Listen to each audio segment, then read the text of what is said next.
Chapter 3. Now there was a long war between the house of Saul and the house of David. But David waxed stronger and stronger, and the house of Saul waxed weaker and weaker. And unto David were sons born in Hebron, and his firstborn was Ammon, of Ahinoam the Jezreelitess, and his second, Chileab of Abigail, the wife of Nabal the Carmelite, and the third Absalom, the son of Maacah, the daughter of Talmai, king of Geshur, and the fourth Adonijah, the son of Haggith, and the fifth Shephatiah, the son of Abital, and the sixth Ithream by Eglah, David's wife. These were born to David in Hebron. And it came to pass, while there was war between the house of Saul and the house of David, that Abner made himself strong for the house of Saul. And Saul had a concubine whose name was Rizpah, the daughter of Aiah. And Ishbosheth said to Abner, Wherefore hast thou gone in unto my father's concubine? Then was Abner very wroth for the words of Ishbosheth, and said, Am I a dog's head, which against Judah do show kindness this day unto the house of Saul thy father, to his brethren, and to his friends, and have not delivered thee into the hand of David, that thou chargest me today with a fault concerning this woman? So do God to Abner, and more also, except as the Lord hath sworn to David, even so I do to him, to translate this kingdom from the house of Saul, and to set up the throne of David over Israel and over Judah, from Dan even to Beersheba. And he could not answer Abner a word against him, because he feared him. And Abner sent messengers to David on his behalf, saying, Whose is the land? Saying also, Make thy league with me, and behold, my hand shall be with thee, to bring about all Israel unto thee.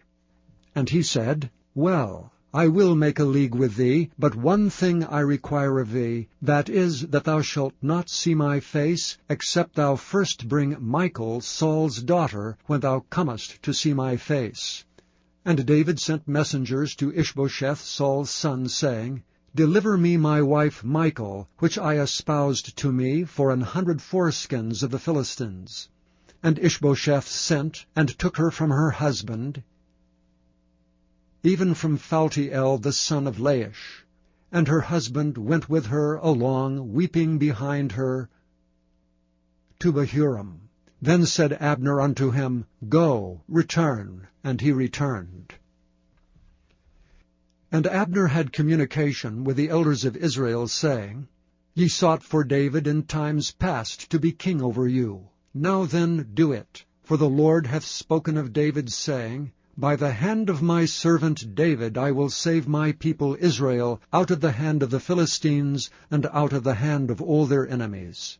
And Abner also spake in the ears of Benjamin. And Abner went also to speak in the ears of David in Hebron, all that seemed good to Israel, and that seemed good to the whole house of Benjamin. So Abner came to David to Hebron, and 20 men with him. And David made Abner and the men that were with him a feast. And Abner said unto David, I will arise and go, and will gather all Israel unto my lord the king, that they may make a league with thee, and that thou mayest reign over all that thine heart desireth.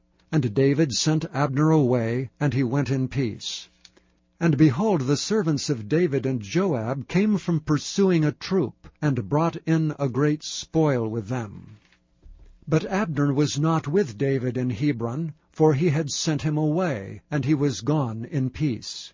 When Joab and all the host that was with him were come, they told Joab, saying, Abner the son of Ner came to the king, and he hath sent him away, and he is gone in peace.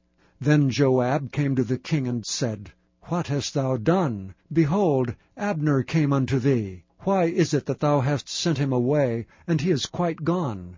Thou knowest Abner the son of Ner, that he came to deceive thee, and to know thy going out and thy coming in, and to know all that thou doest. And when Joab was come out from David, he sent messengers after Abner, which brought him again from the well of Sirah, but David knew it not. And when Abner was returned to Hebron, Joab took him aside in the gate to speak with him quietly, and smote him there under the 5th rib that he died, for the blood of Asahel his brother. And afterward, when David heard it, he said, I and my kingdom are guiltless before the Lord forever from the blood of Abner the son of Ner. Let it rest on the head of Joab, and on all his father's house.